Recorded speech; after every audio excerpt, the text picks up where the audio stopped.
semua ada dekat sini. Saya nak cerita seorang. Terima kasih untuk yang hadir.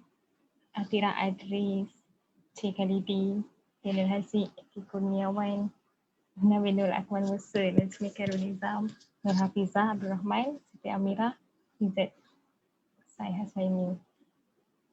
Okay, terima kasih untuk yang hadir. Boleh tak kalau saya nak minta untuk semua buka kamera.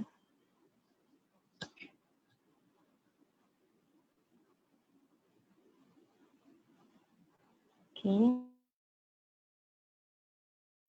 Kita akan bermula dengan bacaan rotib.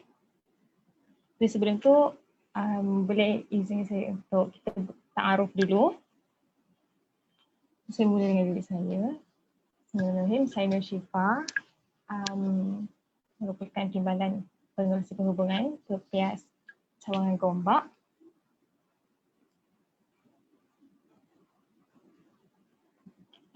Asal Selangor.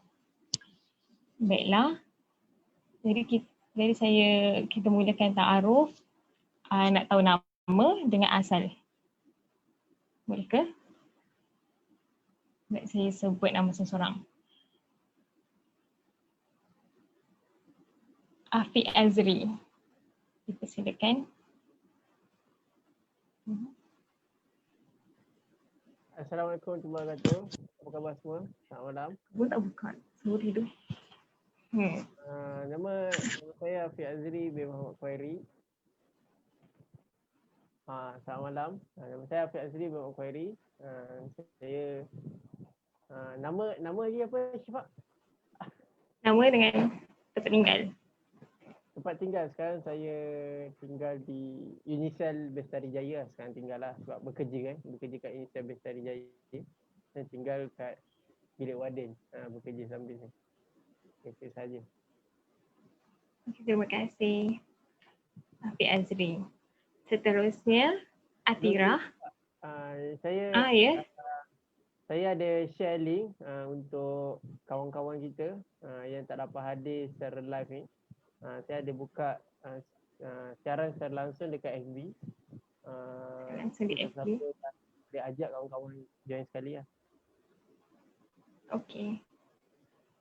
Jadi seperti yang tertera di chat tu ada link FB, Facebook, PS Gombak. Dekat situ boleh share kepada kawan-kawan untuk mereka lihat di Facebook. Baiklah, seterusnya kita mulakan ta'aruf.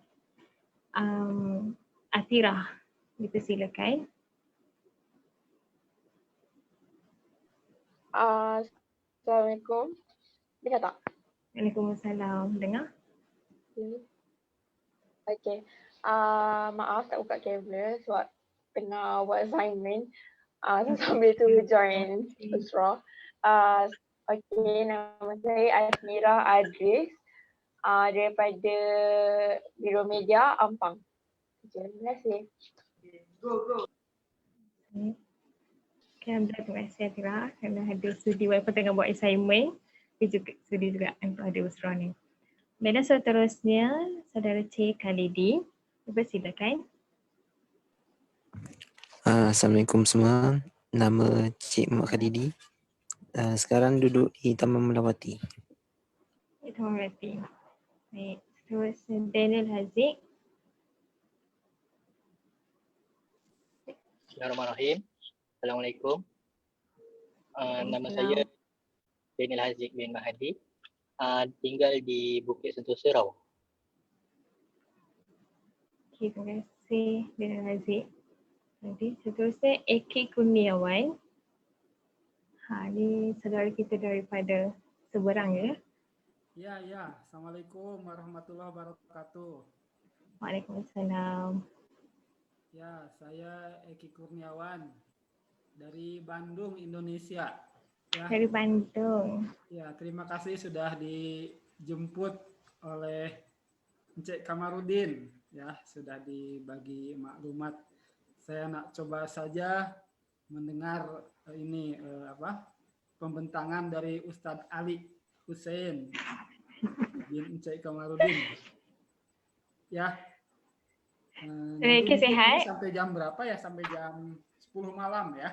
Yang mungkin saya 10 malam. sampai jam 10 saja nanti ya. Mungkin jam 10 nanti saya live aja karena saya ada tugas lain ya. Terima kasih udah jemput Tidak ya. mengapa. Terima kasih sudah sudi hadir ya. Ya, sama-sama. Ya. Terima kasih. Baiklah, seterusnya Nabil Nur Akmal. Dipersilakan taruh nama dengan tempat tinggal. Assalamualaikum warahmatullahi wabarakatuh. Dengar ke? Waalaikumsalam warahmatullahi wabarakatuh. Dengar. Dengar. Saya maaf bising sikit sebab saya ada di rumah pendidikan anak-anak. Jadi nama saya Nabil Nur Akmal Musa. Saya daripada Selangor dan sekarang saya duduk di Kampung Cangkat lah. Okey, terima kasih. Sama. Baik. Seterusnya Nazmi Khairul Nizam. Assalamualaikum. Dengar tak? Waalaikumsalam. Dengar? Bismillahirrahmanirrahim. Assalamualaikum. Nama saya Muhammad Nazmi bin Muhammad Khairul. PPS Ampang, duduk dekat Bilangan. Terima kasih. Okey. Seterusnya Syingku Mustafa. Iman. Dipersilakan taruh. Lah, bismillah. Dengar tak? Dengar. Okey. Nama saya Muhammad Iman Mustaqim bin Henry Syazali. Tinggal di Bukit Sentosa, Rawang. Tu je lah. Itu saja. Terima kasih. Luangkan masa untuk ada. Seterusnya Siti Amira. Bismillahirrahmanirrahim. Assalamualaikum warahmatullahi wabarakatuh. Nama saya Siti Amira, boleh panggil Amira. Asal Kedah. Kedah. Sekarang dekat Kedah lah tu. Tak, dekat Mahalah. Mahalah. Okey. Okey. Terusnya Siti Mariam. Assalamualaikum. Saya Siti Mariam. Sekarang tinggal di Batu Pahat, Johor. Belajar di UIA Gombak. Okey, terima kasih. Dan yang terakhir mungkin Banu Izzat. Nama dia Izzat Asap. Okey, dipersilakan. Izzat ada ke? Izzat Asap. Okey. Okey, tengah buat kerja lain kot. Tidak mengapalah. Tak ada sebab. Baiklah, yang terakhir pembentang kita yang ditunggu-tunggukan. Okey, dipersilakan taruh oleh Ustaz Syekh Ali. Baik. Okey. Bismillahirrahmanirrahim. Assalamualaikum warahmatullahi wabarakatuh. Nama saya Muhammad Ali Al-Husaini bin Kamarudin. Saya bukan ustaz. Saya cuma pelajar biasa. Alhamdulillah tengah buat degree.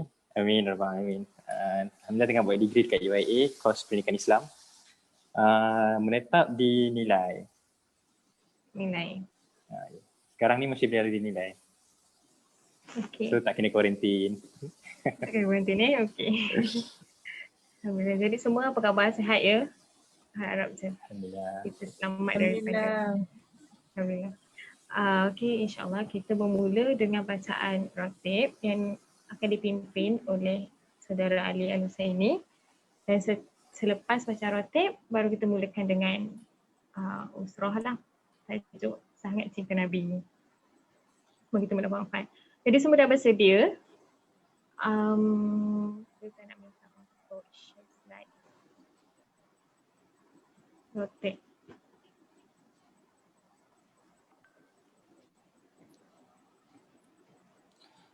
Aywa, okey. Untuk mengetahui semua, ratib yang kita akan bacakan ini adalah ratib Al-Attas dan dia adalah ratib yang disusun oleh Habib bin Umar ibn Abdul Rahman Al-Attas, dan juga keistimewaan ratib Al-Attas yang kita gunakan hari ini adalah kita gunakan versi yang dikarang, yang ditahqiq oleh Profesor Said Naqib Al-Attas. Okey, tanpa berlengahkan masa lagi, kita baca bersama-sama. Saya akan pimpin.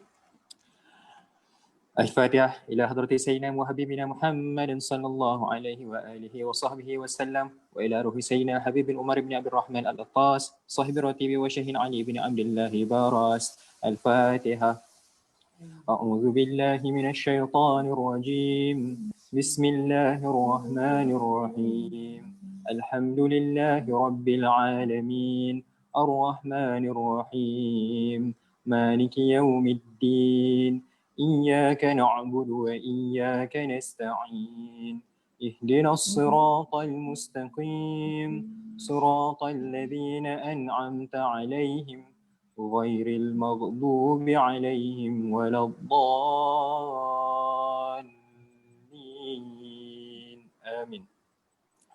أعوذ بالله السميع العليم من الشيطان الرجيم أعوذ بالله السميع العليم من الشيطان الرجيم أعوذ بالله السميع العليم من الشيطان الرجيم ثم لو أنزلنا هذا القرآن على جبل لرأيته خاشعا متصدعا من خشية الله وتلك الأمثال نضربها للناس لعلهم يتفكرون والله الذي لا إله إلا هو عالم الغيب والشهادة هو الرحمن الرحيم والله الذي لا إله إلا هو الملك القدوس السلام قدوس السلام المؤمن المهيمن العزيز الجبار المتكبر سبحان الله عما يشركون هو الله الخالق البارئ المصور له الأسماء الحسنى يسبح له ما في السماوات والأرض وهو العزيز الحكيم أعوذ بالله السميع العليم من الشيطان الرجيم أعوذ بالله السميع العليم من الشيطان الرجيم أعوذ بالله السميع العليم من الشيطان الرجيم أعوذ بكلمات الله التامات من شر ما خلق أعوذ بكلمات الله التامات من شر ما خلق أعوذ بكلمات الله التامات من شر ما خلق بسم الله الذي لا يضر مع اسمه شيء في الأرض ولا في السماء وهو السميع العليم بسم الله الذي لا يضر مع اسمه شيء في الأرض ولا في السماء وهو السميع العليم بسم الله الذي لا يضر مع اسمه شيء في الأرض ولا في السماء وهو السميع العليم بسم الله الرحمن الرحيم ولا حول ولا قوة إلا بالله العلي العظيم بسم الله الرحمن الرحيم ولا حول ولا قوة إلا بالله العلي العظيم بسم الله الرحمن الرحيم ولا حول ولا قوة إلا بالله العلي العظيم بسم الله الرحمن الرحيم ولا حول ولا قوة إلا بالله العلي العظيم بسم الله الرحمن الرحيم ولا حول ولا قوة إلا بالله العلي العظيم بسم الله الرحمن الرحيم ولا حول ولا قوة إلا بالله العلي العظيم بسم الله الرحمن الرحيم ولا حول ولا قوة إلا بالله العلي العظيم بسم الله الرحمن الرحيم ولا حول ولا قوة إلا بالله العلي العظيم بسم الله الرحمن الرحيم ولا حول ولا قوة إلا بالله العلي العظيم بسم الله الرحمن الرحيم بسم الله الرحمن الرحيم بسم الله الرحمن الرحيم بسم الله تحصنا بالله بسم الله توكلنا بالله بسم الله تحصنا بالله بسم الله توكلنا بالله بسم الله تحصنا بالله بسم الله توكلنا بالله بسم الله آمنا بالله ومن يؤمن بالله لا خوف عليه بسم الله آمنا بالله ومن يؤمن بالله لا خوف عليه بسم الله آمنا بالله ومن يؤمن بالله لا خوف عليه سبحان الله عز الله سبحان الله جل الله سبحان الله عز الله سبحان الله جل الله سبحان الله عز الله سبحان الله جل الله سبحان الله وبحمده سبحان الله العظيم سبحان الله وبحمده سبحان الله العظيم سبحان الله وبحمده سبحان الله العظيم